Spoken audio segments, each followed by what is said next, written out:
हम इसको मिड से पहले तक के जो टॉपिक्स हैं उनको क्लोज करेंगे। एलिमेंट्स ऑफ वैलिड सेल अगर आपको याद हो थोड़ा बहुत, मैडम अगर आप रिकॉल करें। जी मैडम पेपर का तो थोड़ा दोबारा बता दें, कंसेप्चुअल होगा या स्ट्रेट फॉरवर्ड होगा पेपर, और पेपर अली कोर्स अली कौन कौन? आप पेपर कंसेप्चुअल ही होगा ऑब्वियसली। मैंने भी कुछ टॉपिक्स डिस्कस किए हैं, जैसे इस्लामिक इकोनॉमिक सिस्टम है, एक रिबा का टॉपिक है, let me see once again, और फैक्टर्स ऑफ प्रोडक्शन है, रिबा की टाइप्स हैं और रिबा है, और इस्लामिक कॉन्ट्रैक्ट। ये हमने इन पर्सन किया था क्लास में, जब हमारी क्लासेस कैंपस में हो रही थी। उसके बाद एक रिकॉर्डिंग मैंने शेयर की थी, बट वो रिबा की थी, वो आप लोगों की क्लास के साथ मेरे ख्याल है पहले से डिस्कस हो चुका था। आई डोंट रिमेंबर कि आपकी क्लास है या दूसरा सेक्शन है, तो उसकी वो भी मौजूद है। अभी जो आज मेरा फोकस है is on the elements valid sale, और सेल को मैंने डिस्कस करना है, इस टॉपिक को डिस्कस करना है। इसके इस पे हम इसको कंक्लूड करेंगे, और ये यहाँ तक आपके मिड में शामिल होगा। तो मैं इनको यही बता रही थी अभी थोड़ी देर पहले भी, कि ऑब्वियसली अब ये ओपन बुक पेपर है, तो आप ये तो एक्सपेक्ट नहीं करेंगे ना कि अब मैं what are the type of sales, इस किस्म के सवाल हों। तो मे बी सम एग्जाम्पल आपको दे दी जाए, और you have to identify the type of sale के किस में फिक्स होता है, और सम या ऐसे ही चीज़ हो सकती है, इसी तरह की चीज़ें एक्सपेक्ट करें आप। और या समटाइम्स ऐसा भी हो, मे बी हो सकता है कि आप कोई आर्टिकल दे दिया जाए और उसमें से आपको कहा जाए कि इसमें से की पॉइंट्स एक्सट्रैक्ट करें। तो कंसेप्चुअल ही होगा, लेकिन इन टॉपिक से बाहर नहीं होगा, ये जो आपको मैंने आइडेंटिफाई किए हैं, जो हमने जो डिस्कस किए हैं, और जो भी कर भी रहे हैं, ओके करेंगे भी। मैडम।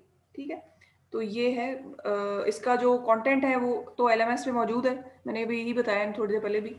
तो अगर कोई एक दफ़ा उसको ज़रा गो थ्रू कर लेना, कि अगर कोई चीज़ मिसिंग हो, जो मैंने भी पॉइंट आउट किए हैं टॉपिक्स, इनमें से कोई ऐसा टॉपिक जिसकी कोई चीज़, कोई स्लाइड या कोई जो कॉपी है इसकी डॉक्यूमेंट की, अगर नहीं मौजूद तो मुझे बता देना, ताकि मैं इसको आजकल में ही अपलोड कर दूँ। ऐसा ना हो कि मिड में आपको प्रॉब्लम हो, पेपर सॉल्व करते हुए प्रॉब्लम हो। ठीक है? और वैसे तो मैं ऑब्वियसली इधर ही होंगी, अगर कोई चीज़ नहीं सवाल वगैरह समझ आएगा तो आई विल गाइड यू, वो मैं आपको गाइड कर दूँगी उसके बारे में। तो इतनी कोई परेशानी की ऐसी बात नहीं है, लेकिन ऑब्वियसली स्ट्रेट सवाल तो नहीं होंगे ना, कॉन्सेप्चुअल ही होंगे, लेकिन इन टॉपिक्स से बाहर नहीं होंगे, और टॉपिक्स मैंने आपको बता दिए। मैम ये ठीक जो है? जी, जी। आयात की ट्रांसलेशन है अरबी टू इंग्लिश, इसका क्या करना है? इसको करना है, इसमें से भी आ सकते हैं, मतलब देखो कंसेप्चुअल क्वेश्चन है इस तरह? इसमें ये है कि अगर तो ये आपका पेपर होता ना इन कैंपस, तो फिर मेमोरी बेस्ड होता ना। तो उसमें ये है कि फिर यू हैव टू मेमोराइज में भी, अगर आपने मतलब अच्छा ग्रेड लेना है तो उसके लिए यू हैव टू। लेकिन अभी उसमें ये होता है, उसमें आपके पास 2-3 ऑप्शंस होते हैं। एक तो ये होता है कि आप याद कर लें, मतलब मेमोराइज कर लें उसको, अगर आपसे पूछा जाए तो। तो एक तो तरीका ये है, इट्स अप टू यू। अगर आप चाहें तो याद करना तो कर सकते हैं, लेकिन मोस्ट प्रोबेबली यही प्रेफ़र किया जाता है कि आप उसका जो मफ़हूम है ना, जो उसका उसके की पॉइंट्स हैं, फॉर एग्ज़ाम्पल जो डिस्कस हुए हैं, आप उनको यूज़ करके रेफ़रेंस दे सकते हैं, कि explanation of that verse is talks about this thing. तो इस तरह से करके आप उससे रिलेट कर लेते हैं उस वर्ड से। बिकॉज़ ऑब्वियसली जब आप रिबा रिबा को कोट करेंगे कि वो हराम है, और इस्लामिक उसकी बात करेंगे, तो आप इस्लामिक ही कोई रेफ़रेंस देंगे ना। तो इस्लामिक रेफरेंसेस तो यहीं से आएँगे, कुरान और सुन्नह से आएँगे। आपको कोई ना कोई हदीस आप कोट करेंगे, या कोई ना कोई कुरानिक वर्स का रेफरेंस देंगे। तो ऑब्वियसली अगर आप नहीं लिख सकते उस तरह से, तो आप उसकी एक्सप्लेनेशन दे दें। लेकिन यहाँ पे तो ओपन बुक पेपर में तो यू हैव द ऑप्शन ना, आप उसको गूगल कर सकते हैं, सर्च कर सकते हैं, और मतलब यहाँ पे तो आप उसको देख सकते हैं। तो यहाँ पे मेमोरी वाला तो कोई सिनेरियो नहीं है उस तरह से। लेकिन स्टिल अगर आपको कहीं टॉपिक में ज़रूरत पड़ती है, तो you can give the reference, और आप उसको एक्सप्लेनेशन में दे सकते हैं। You can not memorise it. लेकिन यहाँ पे ओपन बुक पेपर में तो मेमोरी बेस्ड कोई इस तरह की वो बनती नहीं है सिचुएशन। लेकिन वैसे मैं बता रही ठीक है। हूँ, इन केस अगर ऐसा, अगर आपको इस किस्म की मुश्किल अगर आए, कि कहीं आपको ऐसा लग रहा है कि वर्ड्स नहीं मेमोराइज़ हो रहा, तो यू कैन गिव एक्सप्लेनेशन, उसमें जो की आइडिया हो उसको आप डिस्कस कर सकते हैं। अपने ओके। आर्गुमेंट को स्ट्रॉन्ग बनाने के लिए ना, sometimes you need it. Islamic finance या इस्लामिक जो बात है, उसको आप तभी अपना आर्गुमेंट स्ट्रॉन्ग करेंगे ना, जब आपके पास कोई ऐसा रेफरेंस होगा, कोई वर्स को कोट कर देंगे, कोई हदीस को कोट करेंगे। तो ये बात है। तो अगर आप इन्वर्टेड कॉमास में नहीं लिख सकते, तो आप उसको एक्सप्लेनेशन के तौर पे बता दें, एक्सप्लेन कर दें। तो चलें हम इसको स्टार्ट कर लेते हैं, बिकॉज़ आज आप लोगों ने टारगेट भी मुझे दिया है बिल्कुल 1 घंटे का, बिल्कुल sharp I have to finish it, क्योंकि आपकी अगली क्लास है मेरे ख्याल से। तो इसलिए लेट मी स्टार्ट इट। अगर कोई चीज़ या कोई टॉपिक या कोई बात समझ में ना आए, तो फिर मुझसे पूछ लेना। अगर तो भी हम खत्म कर लिया इस टॉपिक को भी में, तो that will be very good. अगर नहीं हुआ, तो फिर जो रिमेनिंग चीज़ें होंगी वो फिर मैं आपके साथ रिकॉर्डिंग शेयर कर दूँगी। ठीक है? तो मिड्स के जो सिलेबस है उस पे we are clear, we are on the same page. ठीक है? ओके। चलिए अभी ये स्टार्ट करते हैं एलिमेंट्स ऑफ वैलिड सेल। अगर आपको याद हो तो कॉर्पोरेट लॉ में कॉन्ट्रैक्ट एक्ट में भी हमने कुछ ऐसी चीज़ें जो कॉन्ट्रैक्ट के एसेंशियल्स हैं, जो कुछ मिलती-जुलती चीज़ें आपको इसमें नज़र आएँगी। मोस्टली जो चीज़ें हैं इसमें भी ऑलमोस्ट मतलब नॉट एवरीथिंग, बट आपको कुछ चीज़ें इसमें भी सिमिलर नज़र आएँगी। जो इसमें सबसे इम्पोर्टेंट चीज़ जो है ना इस्लामिक फाइनेंस में, उसमें आपने ये देखना है कि आपने टर्म्स जो इसकी है ना उनका ध्यान रखना है। क्योंकि ये तो अभी इंग्लिश में बताया है कि ये वैलिड सेल है, तो अब सेल को क्या कहते हैं इस्लामिक फाइनेंस में आपको बेय का वर्ड इस्तेमाल हुआ नज़र आएगा। तो ये दिस यू शुड नो कि इस्लामिक टर्मिनोलॉजीज़ इसकी क्या है वो आपको पता होनी चाहिए। अब एलिमेंट्स ऑफ सेल में स्टार्ट करते हैं। देखो, ऑफर एंड एक्सेप्टेंस सबसे इम्पोर्टेंट चीज़ है। ऑफर एंड एक्सेप्टेंस होगी तो ही आपकी सेल इनिशिएट हो सकेगी। तो ऑफर में इसको कहते हैं इजाब और एक्सेप्टेंस में इसे कहते हैं कबूल। तो इजाब और कबूल होना बहुत ज़रूरी है बोथ पार्टीज़ की तरफ से। फिर एक बायर होता है और एक सेलर होता है, मौक़िईन इन्हें बोलते हैं। ये 2 एसेंशियल कंडीशंस हैं वो वैलिड सेल। इस्लामिक फाइनेंस के पर्सपेक्टिव में ये बात हो रही है, ये इंग्लिश लॉ के पर्सपेक्टिव में बात नहीं हो रही, ठीक है? ऑफ़र का क्या मतलब होता है, यू नो कि व्हेन वन पर्सन प्रपोजेस और जब दूसरा जो बंदा है उसे एक्सेप्ट कर लेता है, उसको कबूल कर लेता है, तो उसका मतलब ये है कि उसने अपना अप्रूवल दे दिया है। इट मीन्स कि ऑफ़र एंड एक्सेप्टेंस हो गई है, ठीक है? तो ये बात है।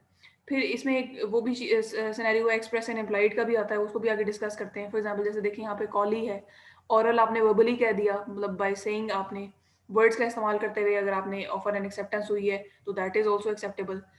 इम्प्लाइड यानी कि इशारतन focus is should be on the these terminologies कि अगर आपको कॉली और इशारतन ये चीज़ आए तो यू शुड नो कि ये क्या बात हो रही है।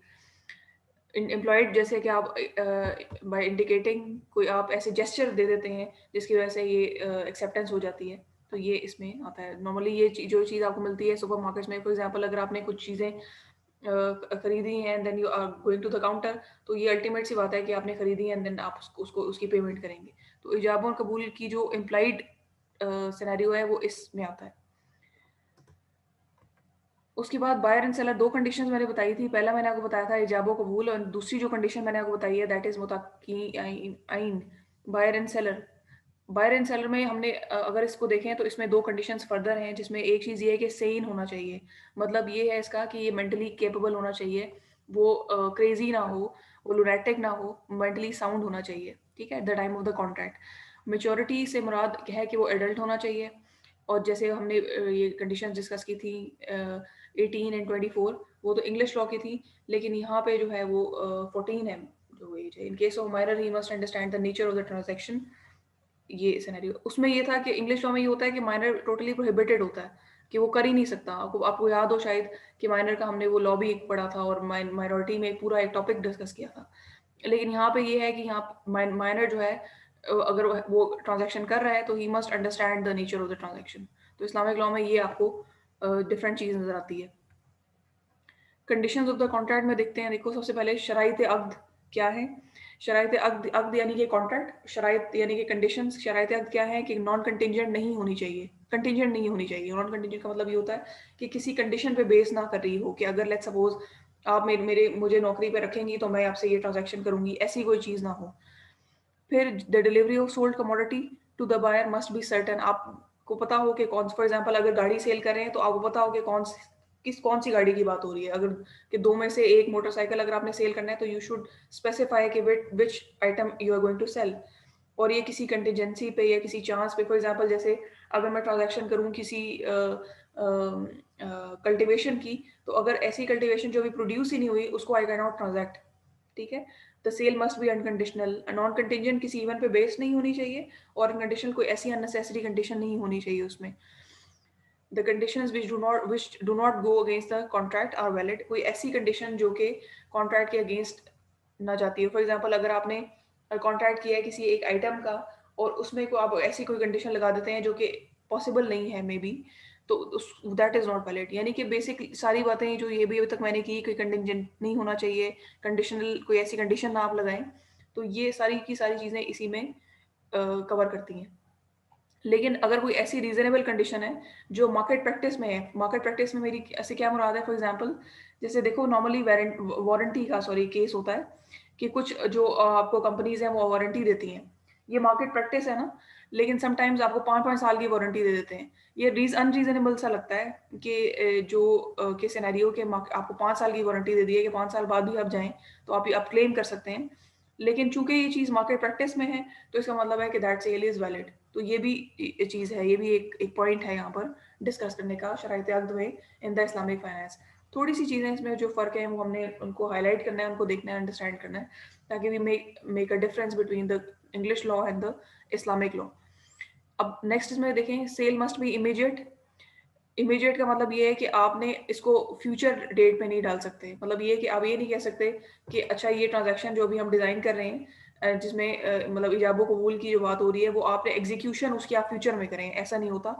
हमेशा स्पॉट सेल होती है, इमीडिएट होती है और एब्सोल्यूट होती है। Other sale attributed to a future date, और जो ऐसी सेल जो किसी कंटिंजेंट यानी कि किसी फ्यूचर इवेंट में बेस करी हो या ये डिसाइड किया गया हो कि किसी फ्यूचर डेट पे जाके एग्जीक्यूट होगी, तो वो फिर वो दैट इज नॉट अलाउड।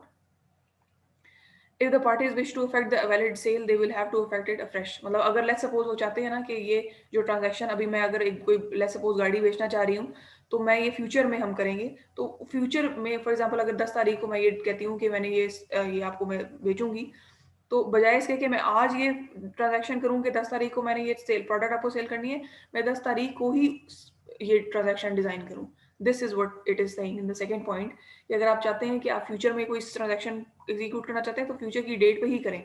यानी कि अल्टीमेट कंक्लूजन ये है कि हमेशा स्पॉट ऑन स्पॉट ट्रांजैक्शन है, इमीडिएट एंड एब्सोल्यूट ट्रांजैक्शन है, फ्यूचर वाली कोई इसमें सिचुएशन नहीं है। फिर subject matter, that is a very critical thing. जब भी आप ट्रांजैक्शन दो पार्टीज़ के बीच में हो रही होती है, तो जो भी चीज़ आप ट्रांजैक्शन कर रहे हैं, दोनों पार्टीज़ ये देखते हैं जो भी सब्जेक्ट मैटर है of the transaction must be in existence at the time of sale. For example एक ऐसी क्रॉप जो कि अभी कल्टीवेट ही नहीं हुई, तो उसके बारे में मैं कमिटमेंट नहीं कर सकती, मैं कोई ट्रांजैक्शन डिज़ाइन नहीं कर सकती। तो ये इसमें बात है। कोई चीज़ ऐसी जो आपके पोजेशन में ही नहीं है, आप उसे सेल नहीं कर सकते। ये this is the key point in this point. फिर वैल्यूएबल होना चाहिए, वैल्यूएबल उसकी कोई ना कोई वैल्यू होनी चाहिए। द थिंग जिसकी कोई वैल्यू नहीं है, यानी कि जिसको आप फॉर एग्जांपल जैसे एक स्टोन है मिसाल के तौर पर, या जैसे एक लीफ है, आप उसको ट्रांजैक्ट नहीं कर सकते। जिसकी मार्केट में कोई ऐसी कोई चीज़ जिसकी मार्केट में वैल्यू है, जिसको मार्केट में ट्रेड किया जा सकता है फर्दर, तो उसको ही आप उसकी ही आप ट्रांजैक्शन डिज़ाइन करेंगे। फिर ऐसी कोई चीज़ नहीं होना चाहिए जो हराम हो फ्रॉम क्योंकि इस्लामिक फाइनेंस की बात हो रही है, तो शरिया के अगेंस्ट कोई ऐसी चीज़ नहीं होनी चाहिए जो कि इस्लामिक शरिया के खिलाफ हो। कोई ऐसी चीज़ के बारे सब्जेक्ट मैटर नहीं हो सकता इस्लामिक ट्रांजैक्शन में जिसको आप ओन ना करते हो। फॉर एग्जांपल कोई ऐसी चीज़, जैसे देखो एग्जांपल हमें यहाँ बताया है कि आप स्काई की या ऐसी कोई चीज़ जो आप ओन नहीं कर सकते, जिसको जिसको आप ओन करने के काबिल ही नहीं है किसी तरह भी, तो उसकी उसकी ट्रांजैक्शन आप नहीं कर सकते। फिर ऐसी चीज़ की ट्रांज़ैक्शन होनी चाहिए जो कि आप डिलिवरेबल हो, जिसकी पोज़ेशन आप ले सकते हो। जैसे अब ये जैसे एग्ज़ाम्पल दी सी एंड स्काई, तो ये इस किस्म की चीज़ें हैं जिनको you can never possess, you can never own. फिर the subject of sale must be specifically known. ये तो सर्टेनिटी में भी हमने देखा कि सर्टेन होना चाहिए, एब्सोल्यूट होना चाहिए, आपको पता होना चाहिए कि क्या चीज़ आप जो है वो बाय एंड सेल कर रहे हैं। तो ये specification is very important, certainty is very important. यहाँ पे ये चीज़ डिस्कस हुई है। फिर जो बंदा सेल कर रहा है कोई चीज़, वो चीज़ उसकी ओनरशिप में होना चाहिए at the time of sale. अगर वो उसे ओन नहीं करता, तो वो उसे सेल नहीं कर सकता। फॉर एग्जांपल अगर मुझे ये लेट्स सपोज अगर चांस में भी है ना फिर एक चीज़ कि मुझे पता है कि ये गाड़ी कल को मेरे नाम पे ट्रांसफ़र हो जाएगी, और मैं उसकी आगे उसका एक और ट्रांज़ैक्शन एग्ज़ीक्यूट करने की कोशिश करूँ, तो दैट इज़ नॉट अलाउड। जब तक वो गाड़ी मेरे नाम पर ट्रांसफ़र नहीं होगी, मेरे पास उसकी ओनरशिप नहीं आएगी, तब तक मैं I am not entitled to make another transaction about या उसे सेल करूँ। फिर द प्राइस असर्टेनमेंट और प्राइस स्पेसिफिकेशन क्लियरिटी से होनी चाहिए, जिस तरह सब्जेक्ट मैटर की हमने बात की। फिर इसी तरह जो सब्जेक्ट मैटर है वो आपके पास वो फिजिकल होना चाहिए या कंस्ट्रक्टिव पोजेशन में होना मैडम चाहिए। बात सुनने। जी बताएं। मैडम फिर जैसा ये प्रॉपर्टी डीलर है, इनकी भी ओन में नहीं होती है, फिर भी सेल करते हैं, ये किसमें? सॉरी क्या कहते हैं, दोबारा बताएं सर। ये जो प्रॉपर्टी की ट्रांजैक्शंस हैं, ये जो प्रॉपर्टी डीलर जो होते हैं ना, हाँ हाँ, ये भी जब सेल करते हैं, ये इनका अपना नहीं होता, ये किसी के भी ऑफ पे करते हैं। तो वो तो एजेंसी के कॉन्ट्रैक्ट में भी आ सकता है ना। हमने ये देखना है कि क्या ये स्पॉट है या नहीं है। तो क्या वो स्पॉट नहीं होती? देखो वो तो एजेंसी के कॉन्ट्रैक्ट में भी आता। देखो जो ट्रांजैक्शन है ना, उसकी एक एक चीज़ ये होती है कि आप ट्रेड कर रहे हैं फॉर द सेक ऑफ, जैसे मेरी ओनरशिप है, मैं ट्रांजैक्शन कर रही हूँ, ठीक है, मेरे पास पोजीशन है and I have the items. मैंने अगर कोई ट्रांजैक्शन डिजाइन की, ये तो इन प्रिंसिपल की बात पे हो रही है ना। लेकिन अगर मैं किसी को एजेंट अपॉइंट कर देती हूँ तो दैट इज अनदर थिंग ना, वो तो एक अनदर सिनेरियो है। तो ये तो उस सिनेरियो में भी चीज जा सकती है ना, हो सकता है ना ये पॉसिबल कि अगर मैं खुद ऑब्वियसली मैं I am not an expert, तो अगर मैं किसी को अपना एजेंट अपॉइंट कर दूं और वो एजेंट उसके बदले में फी मेरे से ले ले और मेरा काम कर दे, तो ये दैट इज पॉसिबल ना, that is another type of the thing. ये भी तो चीज हो सकती है।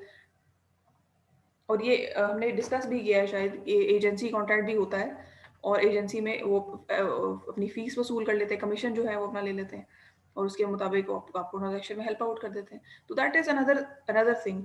यहाँ पे जो बात हो रही है ये इस सिनेरियो में हो रही है, मतलब डायरेक्ट अगर कोई आइटम जो मेरी पोजेशन में है, जो जिसकी ओनरशिप मेरे पास है and I am trying to sell it, ये उस पर्सपेक्टिव में बात कर रहे हैं हम, ठीक है। ओके। फिर द सब्जेक्ट मैटर जो है वो फिजिकल होना चाहिए। फिजिकल से मेरी मुराद, जैसे मैंने कल्टीवेशन या प्रोड्यूस की बात की, कि एक ऐसी चीज़ जो अभी प्रोड्यूस में ही नहीं है, जो फिजिकली एग्जिस्ट ही नहीं कर रही, उसको आप you can not sell, you can not transact.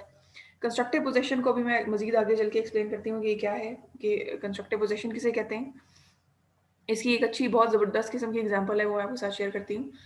लेकिन अब देख लेते हैं कि पहले इसका कॉन्सेप्ट क्या है, उसको गो थ्रू करते हैं, then I will give you an example of it, तो आपको समझ में आएगी कि क्या बात करें। कंस्ट्रक्टिव पोजेशन ये होती है कि जो आपका जिसको आपने कोई चीज़ सेल की है, फॉर एग्जांपल आपका जो बायर है, उसने फिजिकल जो पोजेशन है वो नहीं ली, उसको जो कमोडिटी आपने बेची है वो अभी उसके पास नहीं है, उसकी डिलीवर नहीं हुई, लेकिन उसकी ओनरशिप में वो चली गई है। देखो दो फर्क होता है, ओनरशिप में और पोजेशन में फ़र्क होता है। पोजेशन होता है कब्जा, कोई चीज़ आपके पास मौजूद है। फॉर एग्जाम्पल अगर मैंने गाड़ी खरीदी है तो गाड़ी मेरे गैराज में खड़ी है, और ऑनरशिप ये होती है कि उसके जो डॉक्यूमेंट है ट्रांसफर्ड है और उसकी जो डॉक्यूमेंटेशन है उसमें वो मेरे नाम पे ट्रांसफर्ड है, तो दैट इज ओनरशिप।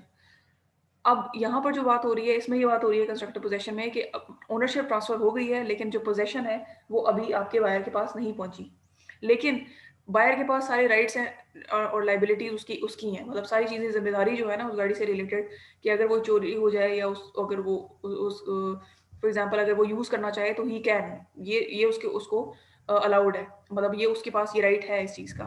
तो इसका मतलब है कि ये कंस्ट्रक्टिव पोजेशन है। फॉर एग्जांपल इसकी एग्जांपल कैसे हो सकती है, मैंने एक गाड़ी बेची किसी को, फॉर एग्जांपल अगर सरमद को ही मैंने एक गाड़ी सेल की और उसको उसको मैंने ट्रांसफ़र भी कर दी, डॉक्यूमेंटेशन भी सारी होगी और गाड़ी उसके नाम पे ट्रांसफर्ड है, लेकिन गाड़ी जो है वो गैराज में मेरे खड़ी हुई है और सरमद को पता है कि ये मेरे गैराज में खड़ी हुई है, और वो उसको ये अलाउड है, उसको ये मैंने कहा हुआ है कि आप कब जब मर्जी चाहें इस गाड़ी को आके लेके जा सकते हैं, इट्स योर्स नाउ।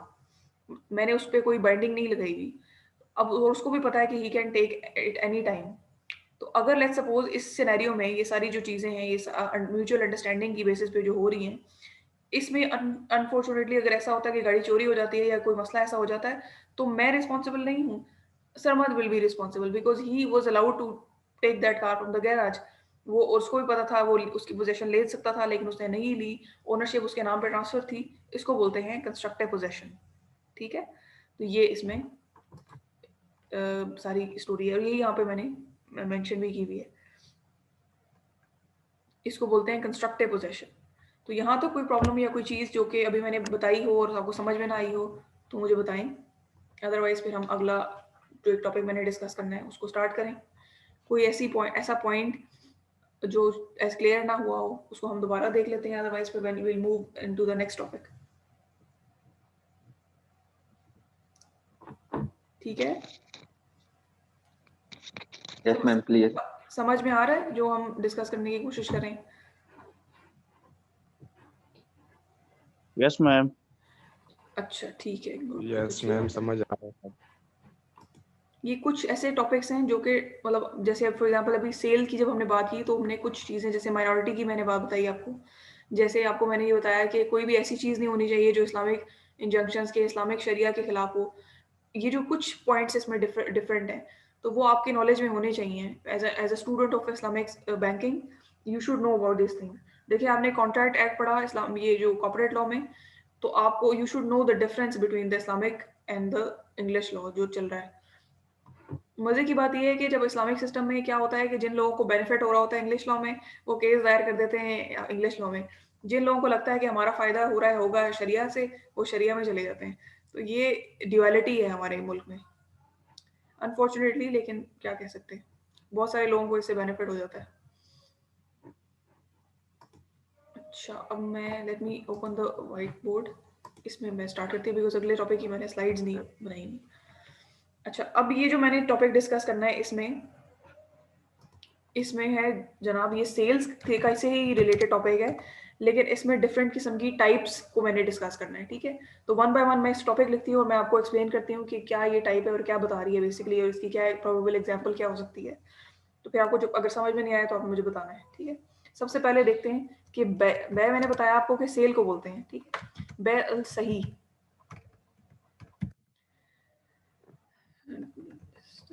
सही, बैल सही, अगर आपको ये कहा जाए कि बैल सही के बारे में बताया गया क्या है, तो परेशान नहीं होना, इसको बोलते हैं वैलिड सेल। पिछली जितनी भी कंडीशंस मैंने डिस्कस की, अगर वो इस एक की कोई एक आपने ट्रांजैक्शन डिज़ाइन की है और उसमें ऐसी कोई चीज़ नहीं है जो कि उन कंडीशंस के कॉन्ट्ररी हो, कंटिजेंट कोई ऐसी सेल नहीं है, जो सर्टेनिटी का एस्पेक्ट मौजूद है, पोजेशन, ओनरशिप, ये एस्पेक्ट मौजूद है, और इसके अलावा जो हमने अभी चीज़ें डिस्कस की पहले, वो उनके कॉन्ट्ररी कोई चीज़ नहीं है, इसका मतलब ये है कि वो वैलिड सेल है। इसके 4 एलिमेंट्स हैं, इसमें 4 जो कंडीशंस हैं वो कहा जाता है कि आपने सबसे पहले जब ट्रांजैक्शन डिज़ाइन की, उसके सब्जेक्ट मैटर को आपने ध्यान से मतलब डिटरमिन कर लेना है। प्राइस को आपने डिटरमिन कर लेना। अच्छा, प्राइस का जो इस्लामिक टर्मिनोलॉजी इस्तेमाल होती है उसको बोलते हैं समन। समन आपने डिसाइड कर लेनी है, आप पता होना चाहिए, आइडेंटिफाई करनी है।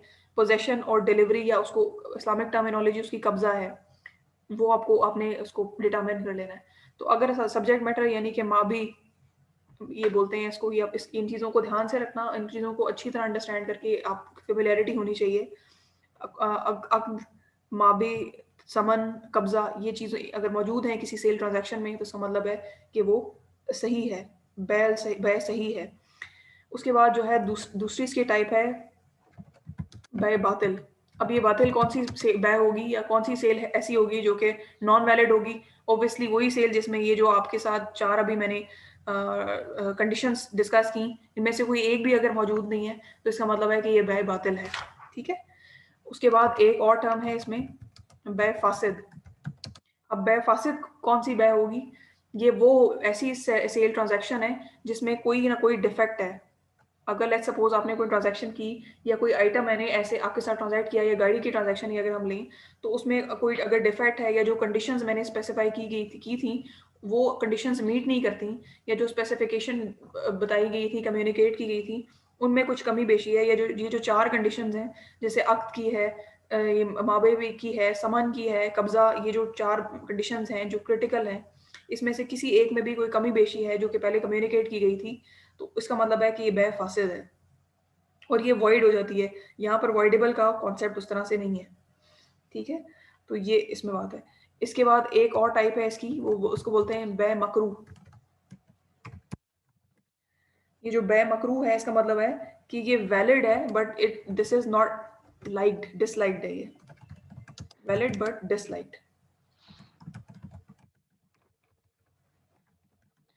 वैलिड बट डिसलाइक्ड, ये किस किस्म की सेल होगी?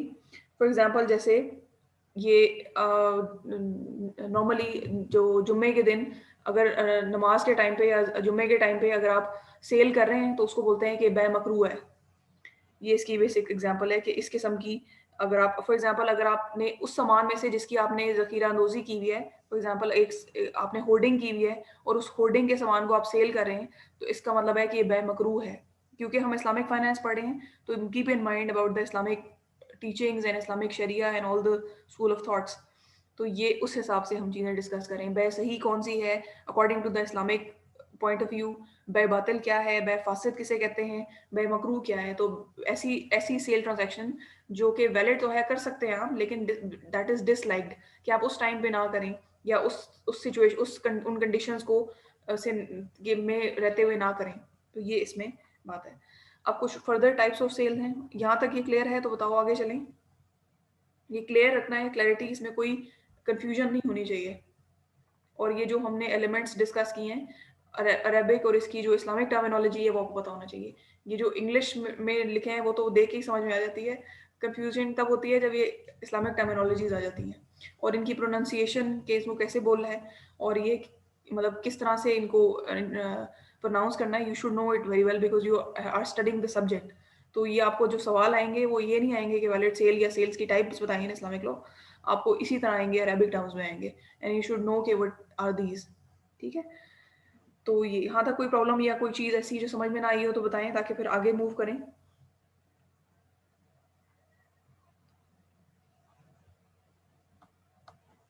हेलो, मैम ये थर्ड वाली सेल जो है वो दोबारा बता दें, ये बे फासिद वाली। बे फासिद जो है ना बेसिकली, ठहरो मैं बताती हूँ तुम्हें।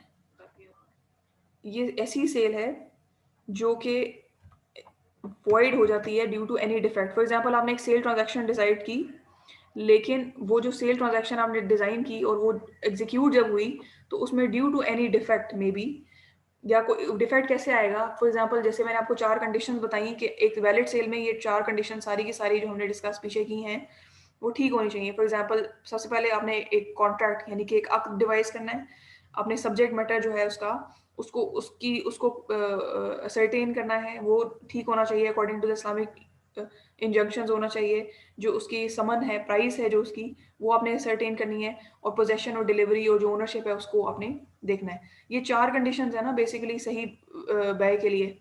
अब इन 4 कंडीशंस में से जो फॉर एग्जांपल चीज़ स्पेसिफाई की गई, फॉर एग्जांपल प्राइस या सब्जेक्ट मैटर की बात ले लो कि मैंने आपके साथ ट्रांजैक्शन की और उसमें मैंने आपको पॉइंट आउट किया, आपको ये चीज़ स्पेसिफाई की कि मुझे ब्लू कलर की कार जो है वो डिलीवर की जाएगी, लेकिन जब डिलीवरी हुई तो वो रेड कलर की थी, यानी कि स्पेसिफिकेशन से अगेंस्ट थी। तो ऐसी जो सेल होती है, ऐसी जो बै है वो फासिद कहलाती है, यानी कि वो एग्जिस्ट करती है लेकिन वॉइड ड्यू टू डिफेक्ट। इसको हम कहेंगे वॉइड ड्यू टू, ऐसी है जो कि सेल है लेकिन फासिद है due to any defect, void है, वॉइड सेल इसे बेसिकली कहेंगे। ठीक है, ये एग्जिस्ट करती है, मतलब आप कर सकते, आपने कर ली ट्रांजैक्शन लेकिन वो किसी डिफेक्ट की वजह से वो वॉइड हो गई, ये वो है बेसिकली, और ये तो है ही सिरे से वॉइड है। ठीक है मैम। अच्छा, अब कुछ और टाइप्स हैं देख लेते हैं। सबसे पहले है बै मुसव्वमा। बै मुसव्वमा ऐसी सेल को कहते हैं जिसमें जो कॉस्ट प्राइस है वो बायर को नहीं पता होती। ऐसी कौन सी ट्रांजैक्शंस हो सकती हैं?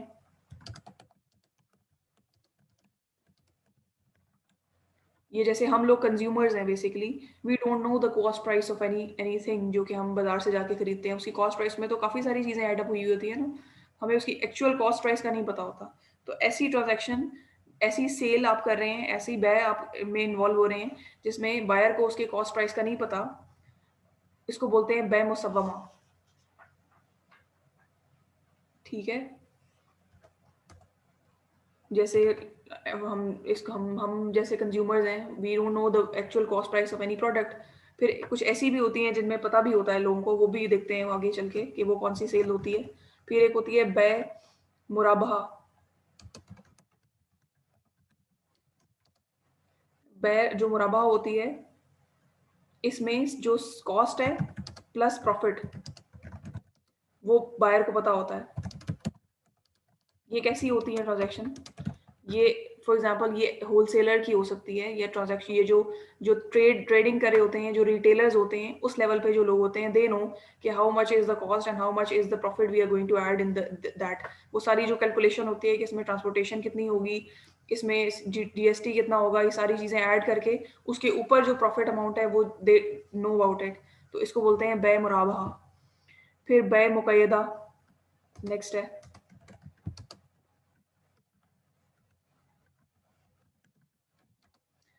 ये बार्टर सेल को बोलते हैं। बार्टर सेल क्या होती है? जब आप कमोडिटीज़ में ट्रेड कर रहे होते हैं, फॉर एग्जांपल जैसे पहले ज़माने में होता था कि आप जो लोग आपस में ट्रांजैक्शन करते थे in terms of commodities, because पहले करेंसी वाज नॉट इंट्रोड्यूस्ड। तो जो बार्टर सेल होती है उसको बोलते हैं। इसमें अब करेंसी भी आती है, बिकॉज करेंसी के बदले भी करेंसी होती है एक्सचेंज, तो इसमें ये भी आती है। अब ये चीज़ भी इन्वॉल्व है, लेकिन नॉर्मली इसको बोलते हैं कि जब आप आपस में एक जैसी दो कमोडिटीज़ या डिफरेंट कमोडिटीज़ की ट्रांजैक्शन हो रही हो, तो उसको बोलते हैं कि ये बार्टर ट्रेड है। ये मैंने जो करेंसी को इंक्लूड किया ये with respect to the foreign and local currency के सिनेरियो में इन्वॉल्व किया है इसको। ठीक है, उसके बाद देखें, उसके बाद नेक्स्ट है बेय सर्फ। बेय सर्फ जो होती है इसमें आपकी जो धाती कमोडिटीज हैं वो आ जाती हैं, जैसे आपकी सेल ऑफ गोल्ड है और सिल्वर है, इसमें करेंसी भी शामिल है, इसमें भी करेंसी शामिल है। ये जो वाटर ट्रेड हमने पहले पढ़ी बेय मुक़य्यदा, इसमें उन्होंने इसमें कोई रिस्ट्रिक्शन ऑफ कमोडिटीज़ नहीं है, क्योंकि पहले ज़माने में अगर आपको थोड़ा सा आइडिया हो, डिफरेंट कमोडिटीज़ जिसके पास एक प्रोड्यूस थी, फॉर एग्जांपल किसी एक के पास किसी एक कमोडिटी की प्रोड्यूस है और किसी दूसरे के पास कोई दूसरी कमोडिटी मौजूद है, तो they use to transact with each other ताकि दोनों की नीड्स पूरी हो जाएं। लेकिन यहाँ पे जो बेय सर्फ है इसमें गोल्ड, सिल्वर, इस तरह की जो मेटल चीज़ें हैं और इसमें भी अब करेंसी भी इन्वॉल्व है। और बेय जो भी ये बार्टर है इसमें भी अब करेंसी इन्वॉल्व है। तो ये इस सिनेरियो में है। फिर बेय सेलम है। शुक्र करो ये तुम लोग इन पर्सन आगे पेपर नहीं दे रहे हो। बेय सेलम है, इसमें क्या होता है,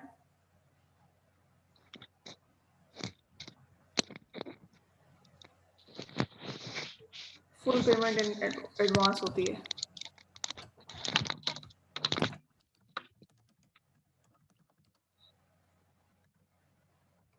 यानी कि आप सारी पेमेंट पहले ही कर देते हैं और जो पोजेशन है आपकी वो आपको बाद में मिलती है।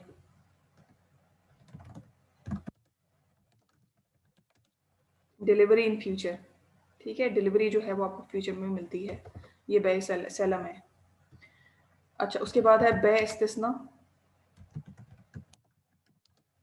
बेय इस्तिस्ना में क्या होता है कि जब भी आप कोई ट्रांजैक्शन डिज़ाइन करते हैं तो आप जो आपकी कमोडिटी है उसको पहले से ही, जो उसके एग्जिस्टेंस में आने से पहले ही आप, अभी ये क्वेश्चन है, इसमें ये रेज नहीं करना कि ये तो भी हमने पहले पढ़ा है कि ये तो जो अगर आपने पहले से कोई चीज़ एग्जिस्ट नहीं करती तो आप उसे सेल नहीं कर सकते। अभी we are not talking about कि ये वाली जो सेल है ये अलाउड है इस्लाम में या ये वाली सेल जो है वो अलाउड नहीं है इस्लाम में, क्योंकि ये भी एक अभी आगे जाके डिस्कशन आएगी कि कुछ स्कूल ऑफ थॉट्स हैं वो कहते हैं कि ये जो बेय है, फॉर एग्जांपल बेय सेलम है या बेय इस्तिस्ना है, ये this is not allowed in Islam. एक स्कूल ऑफ थॉट कहता है कि ये अलाउड है, एक स्कूल ऑफ थॉट कहता है ये नहीं अलाउड। अभी ये डिस्कशन आगे की है कि कौन सी जो टाइप से सेल है वो इस्लाम में अलाउड है या इस्लाम में अलाउड नहीं है। तो अभी इस चीज़ पे हम बहस नहीं करें, अभी हम सिर्फ ये देख रहे हैं कि ये किस किस तरह की सेल्स इस्लामिक उसमें फाइनेंस में हमें मिलती हैं। ठीक है, तो ये अभी बात है। अब जी बेय इस्तिस्ना है बेसिकली ये बताती है आपको कि आपने क्वांटिटी की ट्रांजैक्शन कर ली और अभी वो जो है वो एग्जिस्टेंस में आई ही नहीं है।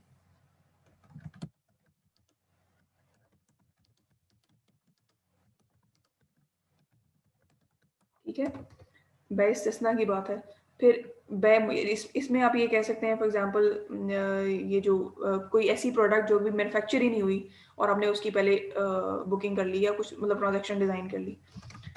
और या वो क्रॉप के केस में बात हो सकती है कि एक प्रोड्यूस अभी कल्टीवेट ही नहीं हुई तो उसको आपने पहले से ही उसकी ट्रांजैक्शन डिज़ाइन कर ली, जो भी हम पहले भी डिस्कस करके आए हैं। फिर बेय मौजल है। बेय मौजल कहते हैं कि ऐसी सेल ट्रांजैक्शन जिसमें डिलीवरी ऑफ गुड जो है वो स्पॉट है, लेकिन पेमेंट जो है वो आपकी पोजेशन या डिलीवरी जिसे आप कहते हैं, और जो उसकी पेमेंट है या समन जिसे कहते हैं आप, इन फ्यूचर है। ठीक है, बेय मौजल और जो बेय सेलम है they are opposite to each other. उसके बाद है बेय तौलिया। इसमें ये जो ट्रांजैक्शन है सेल की, इसमें ये होता है कि जो सेल प्राइस होती है ना, वैसे नॉर्मली अगर आप देखें तो सेल प्राइस में आपका प्रॉफिट भी शामिल होता है, लेकिन इस ट्रांजैक्शन में जो सेल प्राइस है उसमें वो बराबर होती है कॉस्ट प्राइस के बराबर होती है। ठीक है, यानी कि कोई प्रॉफिट अमाउंट नहीं होती इसमें, equal to the cost of goods, जितनी कॉस्ट है उतनी ही आपकी सेल प्राइस है। फिर लास्ट वन इज बेय वदिया। इसमें क्या होता है कि सेल जो प्राइस है दैट इज लेस, यानी कि बेसिकली आप लॉस पे सेल कर रहे हैं, आपकी जो सेल प्राइस है वो लेस होती है देन द कॉस्ट। ठीक है। बेवदिया में क्या होता है कि जो सेल प्राइस है वो आपकी वो लेस होती है than the cost of the goods, cost की जो गुड्स की जो प्राइस है। तो ये बेसिकली यहाँ पर टाइप्स ऑफ सेल हैं जो आपको इस्लामिक फाइनेंस में, इस्लामिक बैंकिंग में नॉर्मली नजर आती हैं। ऊपर जो चार हमने डिस्कस की दे आर जेनेरिक, मतलब एक आपको ये बताया गया है कि क्या वैलिड है और क्या वॉइड है और क्या प्रोबेबल रीजंस हैं। फिर जो फर्दर आपको टाइप्स आपको डिफरेंट दिखती हैं। अब इसमें different they are different opinions. For example school of thoughts की आपस में डिस्कशन है कि कौन सी कुछ स्कूल ऑफ थॉट हैं, जैसे अब मैंने जो पहले आपके साथ एसेंशियल्स डिस्कस किए वो मैंने जेनेरिक बातें बताई आपको कि ये सारे पॉइंट्स हैं जो कि डिस्कस किए जाते हैं कि ऐसा नहीं होना चाहिए। लेकिन अब कौन सा स्कूल ऑफ थॉट ये कहता है कि आपने बैसना इज अलाउड, और कौन सा स्कूल ऑफ थॉट कहता है कि बैमोजल इज अलाउड और नॉट अलाउड, ये डिबेट है आपस में स्कूल ऑफ थॉट्स की। लेकिन हमने अभी यहाँ पर ये चीज़ डिस्कस की कि मैक्सिमम ये जो टाइप्स हैं सेल की ये मौजूद है इस्लामिक। ये टर्मिनोलॉजी जब भी आप देखेंगे इस्लामिक फाइनेंस स्टडी करेंगे इन डीप तो आपको ये नजर आएंगी टाइप्स। अब कौन सा स्कूल ऑफ थॉट ये कहता है कि ये टाइप जो है वो अलाउड है, कौन सा स्कूल ऑफ थॉट कहता है नहीं अलाउड, और किस बेसिस पे कहता है, ये एक इसमें बहुत ही डिटेल्ड लिटरेचर किताबें भरी हुई हैं, एक सेल पे पूरी पूरी किताबें मौजूद हैं।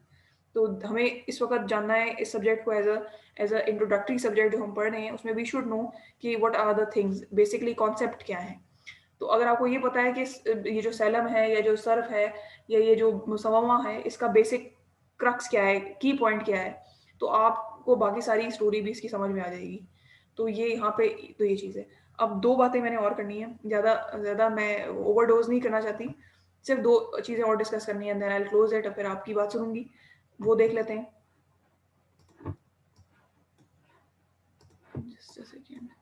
अच्छा, अब दो जो मैं आपको बातें बतानी थी, मैं कह रही हूँ कि अभी पॉइंट्स डिस्कस करने हैं, ये बेसिकली ये वो दो टाइप्स हैं सेल की जो कि इस्लाम में अलाउड नहीं है, प्रोहिबिटेड है,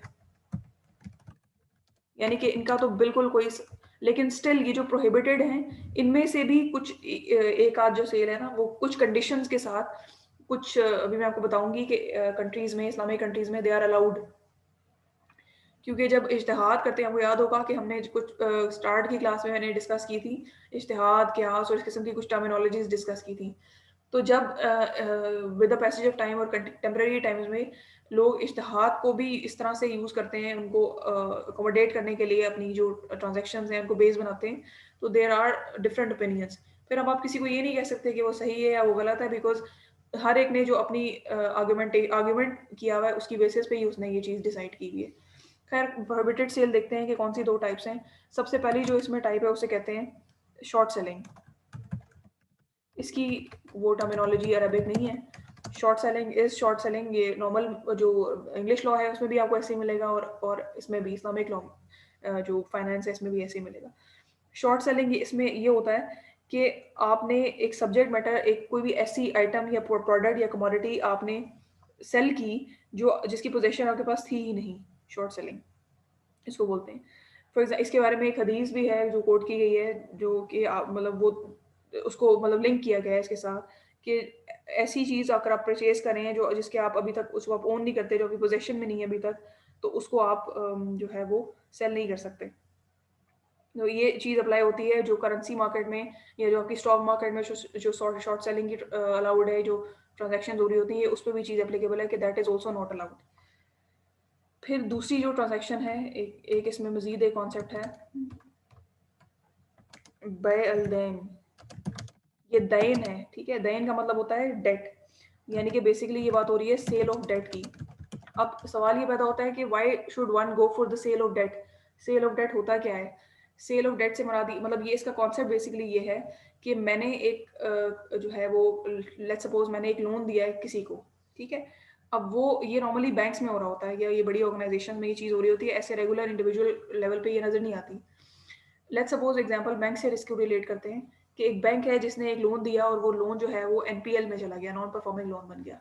अब वो तो बैंक की एक बैड डेट बन गया और बैंक की तो प्रोविजन में आ गया और वो अब एक लाइबिलिटी बन गई बैंक की। तो नॉर्मली ऑर्गेनाइजेशंस क्या करती हैं कि उसको, जैसे अब वो एक बैड डेट है ना और एक एनपीएल है, उसको वो सेल करती हैं किसी थर्ड पार्टी को या ऐसी एजेंसी को या फर्म्स को। कुछ ऐसी फर्म्स भी मौजूद होती हैं, ये बाहर की कंट्रीज में भी ये एक इंग्लिश फॉर्म में भी ये चीज़ कॉन्सेप्ट पाया जाता है कि जो कुछ ऐसी एजेंसीज होती हैं या कुछ ऐसी फर्म्स होती हैं जिनका काम ही होता है कि वो कलेक्ट रिकवरी जो है ना वो उनका काम होता है। तो वो क्या करती हैं, अब जैसे for example let's suppose if I am a bank and I have a bad debt और वो एनपीएल में जा रहा है और मेरे लिए वो लायबिलिटी जनरेट होगा, क्योंकि जब तक बैंक चलेगा तो वो एक लायबिलिटी उसकी एनपीएल नॉन परफॉर्मिंग लोन उसका शो होता रहेगा और ये एक लायबिलिटी है बैंक की। तो उसको अवॉइड करने के लिए, क्योंकि वो तो उसने तो कभी रिकवर नहीं होना, तो उसको अवॉइड करने के लिए मैं क्या करूंगी कि मैं उसको किसी रिकवरी फर्म को सेल कर दूंगी और डिस्काउंट पे सेल करूंगी। डिस्काउंट पे कैसे सेल करूंगी कि फॉर एग्जांपल अगर उसकी लेट्स सपोज अमाउंट है 10 लाख है लेट्स सपोज, तो मैं एक रिकवरी फर्म को उसको सेल कर देती हूँ थोड़ी कम अमाउंट पे। मैं ये एग्जांपल के लिए बता रही हूँ, समझाने के लिए। अच्छा, उससे ये होगा कि मुझे थोड़े पैसे मिलेंगे, 10 लाख थे तो मेरे हो सकता है मुझे मैं 9 लाख में बेच दूं उसको, लेकिन मुझे फौरी लिक्विडिटी मिल जाएगी और मेरी वो एनपीएल से भी निकल जाएगा। लेकिन जो अब दूसरी फर्म है वो उसका क्या सिनेरियो है कि उसको क्या फायदा है इसमें, वो रिस्क ये बेयर करती है कि पहली चीज तो ये है कि एक 10 लाख का डेट था, उसने 9 लाख में मुझसे ले लिया। अब 1 लाख अगर वो डेट वो कंपनी वो जो रिस्क ले रही है कि वो एनपीएल का था और उसने रिकवर कराना है, लेट्स सपोज अगर वो पार्टी या जो फर्म जो है वो रिकवर करा लेती है तो उसे 1 लाख का फायदा हो जाएगा। ठीक है, ये बेसिकली सेल ऑफ डेट का कॉन्सेप्ट है। तो इसमें ये कहा गया है कि बेल देन इज नॉट अलाउड, ये प्रोहिबिटेड है। उसकी वजह ये है कि आप किसी पहली चीज तो ये है कि ऐसी ट्रांजैक्शन जहां पे आप पैसे के बदले पैसे को ट्रेड करें और वो भी डिस्काउंट वैल्यू पे ट्रेड करें। डिस्काउंट का मतलब ये कि जैसे 10 लाख का लोन था तो उसने उसे 10 लाख का तो नहीं बेचा, उसने उसे कम अमाउंट पे या कम परसेंटेज पे या कम उस पे ही बेचा। तो इस पार वाली वैल्यू पे अगर ट्रांजैक्शन हो रही होती है तो दैट वाज अलाउड, लेकिन चूंकि ये ट्रांजैक्शन पार वैल्यू पे नहीं हो रही इसलिए ये नॉट अलाउड। और कहते हैं कि आप डेट को असाइन कर दें, लेट्स सपोज आप किसी कंपनी को ये कह दें थर्ड पार्टी को कि आप मेरे बिहाफ पे डेट कलेक्ट कर लें, लेकिन आप उसे बेचें नहीं डिस्काउंट पे। अगर आप उसे असाइन करते हैं तो देन दैट इज अलाउड, लेकिन अगर आप उसे बेच देते हैं अपने डेट को किसी दूसरी पार्टी को तो that is not allowed. I hope कि ये कॉन्सेप्ट समझ में आया होगा, because that is this topic is somewhat tricky. बाकी चीज़ें तो बाकी कॉन्सेप्ट तो आई होप के वो क्लियर होंगे। ये this was a bit tricky, तो ये इसको देखें अगर समझ में आई है या नहीं आई तो बताइए। ये बहुत सारी कंपनीज बाहर में तो ये इंग्लिश लॉ में भी ये चीज़ें आपको मिलेंगी। फॉर एग्जांपल जैसे कुछ कंपनीज हैं, मिसाल के तौर पर जैसे मिडलैंड एक फंडिंग कंपनी है और एक पोर्टफोलियो रिकवरी एसोसिएट्स हैं। ये कुछ कंपनीज होती हैं, इनका काम ही ये होता है कलेक्शन रिकवरी। इन लोगों ने अपने ऑफिसेज बनाए होते हैं जहाँ पे इनका स्टाफ बैठता है और वो उनका काम ही होता है कि वो रिमाइंडर भेजते हैं और ईमेल भेजते हैं और रिकवरी के लिए ना फॉलो अप करते हैं। तो ये रिस्क वो लेता है बंदा। तो ये बिजनेसेस हैं इस किस्म के, इसी उस कॉन्सेप्ट की बेसिस पे लोगों ने अपने कारोबार बनाए हुए हैं। तो ये बात है इसमें। फिर एक आखिरी चीज़ आज के दिन की एक कॉन्सेप्ट है बै अल इना। ये भी बहुत ही इंटरेस्टिंग कॉन्सेप्ट है। बाय बैक इसे बोलते हैं। एक बाय बैक आपने सुना होगा शेयर्स के केसेस में कि शेयर्स को बाय बैक किया जाता है। फॉर एग्जांपल एक कंपनी है, ये इंग्लिश लॉ की बात करिए, आई am not talking about the Islamic concept.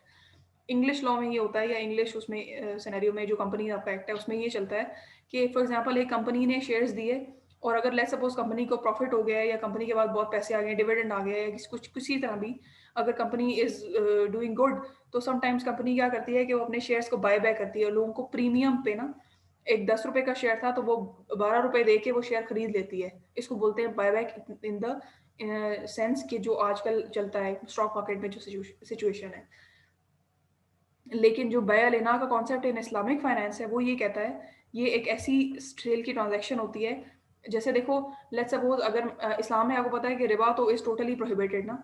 अब लेट्स सपोज अगर मुझसे किसी ने पैसे मांगे कि उसको अगर लोन चाहिए मेरे से, तो अगर मैं उसे लोन दे देती हूँ, लेट्स सपोज अगर 1 लाख रुपए मैं दे देती हूँ और वो यूटिलाइज कर लेता है और उस पे मुझे तो कोई फायदा नहीं है, मेरे तो पैसे ब्लॉक हो जाएंगे। तो इस और रिबा तो अलाउड ही नहीं है इस्लाम में, तो लोगों ने इसका क्या ऑल्टरनेट निकाला है, मतलब इस बाय बय लेना के कॉन्सेप्ट में ये होता है कि लेट्स सपोज मुझे पता है कि आपको पैसे चाहिए और आपने मेरे से लोन तो ले नहीं सकते बिकॉज ना मैं आपको दूंगी लोन क्योंकि उसमें मुझे रिबात या मुझे कोई पैसे तो ऊपर से मिल नहीं रहे ना मुझे कोई फायदा है उसका। तो फिर उन्होंने ये चीज़ डिसाइड की कि अब नॉर्मली बैंक्स क्या करते हैं जहाँ पे ये बय लेना बिल्कुल प्रोहिबिटेड है, लेकिन मलेशिया में ये is allowed with two conditions के कहते हैं कि रिबा ना हो। लेकिन अभी आप इसका कॉन्सेप्ट सुने एग्जांपल तो फिर आपको समझ में आएगी कि इसमें होता क्या है। इसमें ये होता है कि फॉर एग्जांपल जैसे मैं हूँ, मुझे चाहिए पैसे, मैं जाती हूँ बैंक के पास और बैंक है इस्लामिक बैंक है और मैं उसे कहती हूँ कि मैंने बै अल इना का जो कॉन्सेप्ट है ना उसको मैंने परसू करना है and I want to pursue this. इस कॉन्सेप्ट के तहत मैंने ट्रांजैक्शन करनी है आपके साथ। अब बैंक क्या करेगा, उसको मैं अपनी रिक्वायरमेंट बताऊंगी कि मुझे 6,000 रुपये चाहिए और मिसाल के तौर पे एग्जांपल समझाने के लिए कह रही हूँ, मुझे चाहिए 6000 रुपए और मुझे बैंक लेना के मोड ऑफ फाइनेंसिंग करनी है, के थ्रू करनी है। तो बैंक क्या करेगा कि सबसे पहले बैंक मेरे साथ एक ट्रांजैक्शन करेगा। उस ट्रांजैक्शन में बैंक कोई एसेट मुझे सेल कर देगा। लेट्स सपोज बैंक मुझे सेल कर देता है कोई भी एसेट अपना, फॉर एग्जांपल जैसे कोई फोटोकॉपी मशीन है लेट्स सपोज बैंक की, वो मुझे बैंक सेल करता है 10,000 रुपए में, ठीक है। अब और मुझे उसने सेल किए क्रेडिट पे। अब क्रेडिट पे सेल किए इसका मतलब मैंने उसके पैसे तो नहीं देने हैं, लेकिन उसकी जो बुक्स में उसने मुझे सेल कर दी है क्रेडिट पे 10,000 रुपए में, वो फोटोकॉपी मशीन सेल कर दी। अब उसने मुझे फोटोकॉपी मशीन सेल की, यानी कि पेपर्स में वो मेरे ओनरशिप में आ गई और क्रेडिट पे मैंने उसके पैसे देने हैं और वो मैंने अभी तक दिए नहीं है। दूसरी ट्रांजैक्शन ये डिज़ाइन होगी जिसमें बैंक मुझसे वही फोटोकॉपी मशीन जो उसने मुझे सेल कर दी थी, वो 10,000 रुपए में उसने मुझे सेल की थी और वो 6,000 रुपए में मुझसे बाय कर रहा है। अब 6,000 रुपए में मुझसे बाय कर रहा है तो इसका मतलब ये है कि अब मेरी जो ओनरशिप में वो फोटोकॉपी मशीन थी वो वापस चली गई बैंक की ओनरशिप में, और बैंक ने वो खरीदी 6,000 रुपए में और बैंक मुझे 6,000 रुपए दे देगा। मेरे पास 6,000 रुपए आ गए और वो फॉर द टाइम भी मेरा मसला था जो लोन का, जो मैंने मतलब जो मेरी पैसे की ज़रूरत थी वो पूरी हो गई। और जो बीच का डिफरेंस रह जाएगा ना 4,000 रुपए का, क्योंकि मैंने तो क्रेडिट पे ली थी पहली ट्रांजैक्शन में, तो 4,000 रुपए तो मेरे पास मुझे ड्यू है देने हैं। तो फिर मैं उस पहली ट्रांजैक्शन की मद में वो 4,000 रुपए भी वापस करूंगी और ये 6,000 रुपए जो मेरे पास आए और मैंने ये तो वापस करने ही करने। तो ये बेसिकली बात है। होपफुली मैं कम्युनिकेट कर पाई होंगी, समझ में आई होगी। ये this was the most ट्रिकीएस्ट one among all. इसको समझाना अगर ये आपको समझ में आई है तो इसका मतलब है कि हक अदा हो गया है इस टॉपिक का। अब बताएं।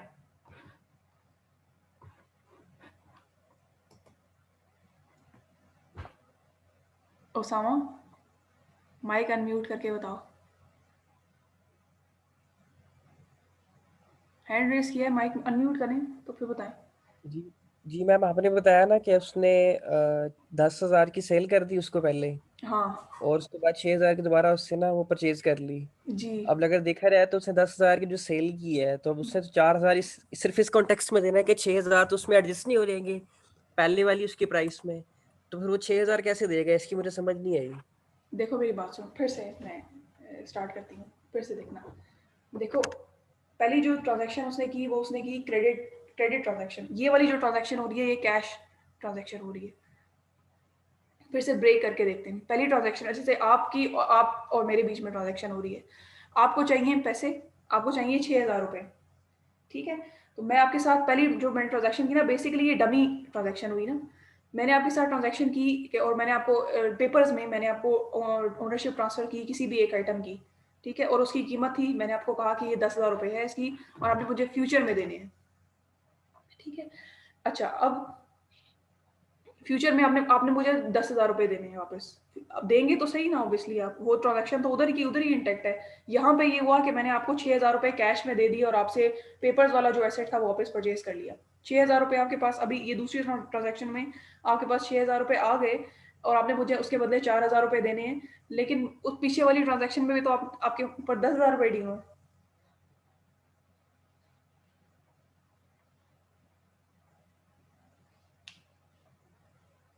समझ में आया? यहाँ पे आपको, यानी कि यहाँ पे आपको देखो 4,000 रुपए का लॉस हो गया ना।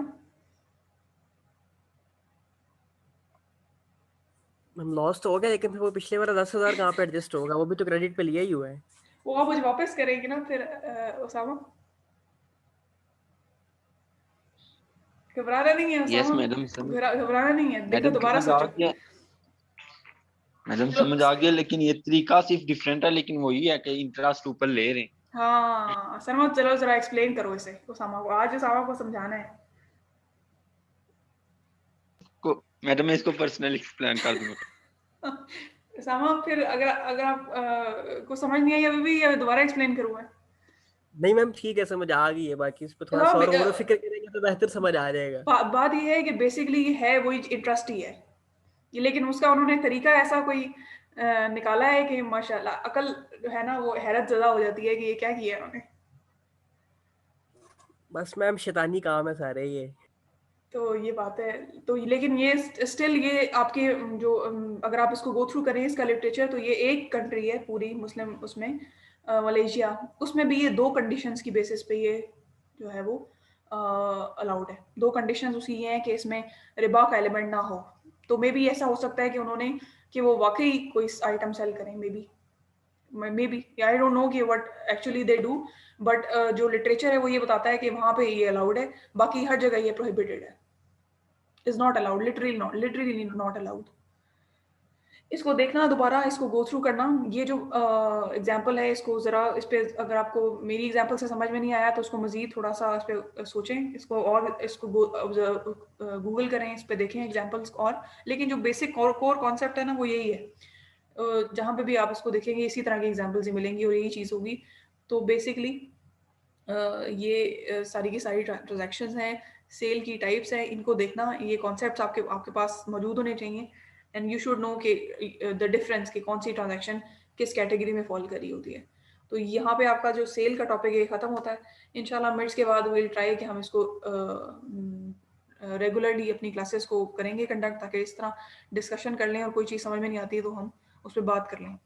तो अभी अगर कोई मसला या कोई चीज़ समझ में नहीं आई हुई है, कॉन्सेप्ट पे बात करनी है तो बता दें, अदरवाइज फिर हम कंक्लूड करते हैं। इंशाल्लाह मिड्स के बाद आपसे मुलाकात होगी। अली तुम्हारी तो आवाज़ ही नहीं आई आज, तुम्हारी आवाज़ आ ही नहीं रही, कोई तो बता दो। मैडम सोया होगा। मुझे भी डाउट है। चलें ठीक है, फिर आप अपनी अगली क्लास की तैयारी करें। इंशाल्लाह इसको हम एंड करते हैं। ये रिकॉर्डिंग मैं आपके साथ शेयर कर दूंगी, इसको सुन लीजिएगा और अगर कोई चीज़ समझ में नहीं आती तो मुझसे ग्रुप पे पूछ लीजिएगा। I send you voice message अगर आपको समझ में नहीं आती या कोई चीज़ भी कहीं पे भी कोई प्रॉब्लम आ रही हो तो मुझे बता देना, आई लेट यू नो। ठीक है, चलिए अपना ख्याल रखें। अल्लाह हाफिज़। ओके मैडम, अल्लाह हाफिज़। लव अल्लाह हाफिज़।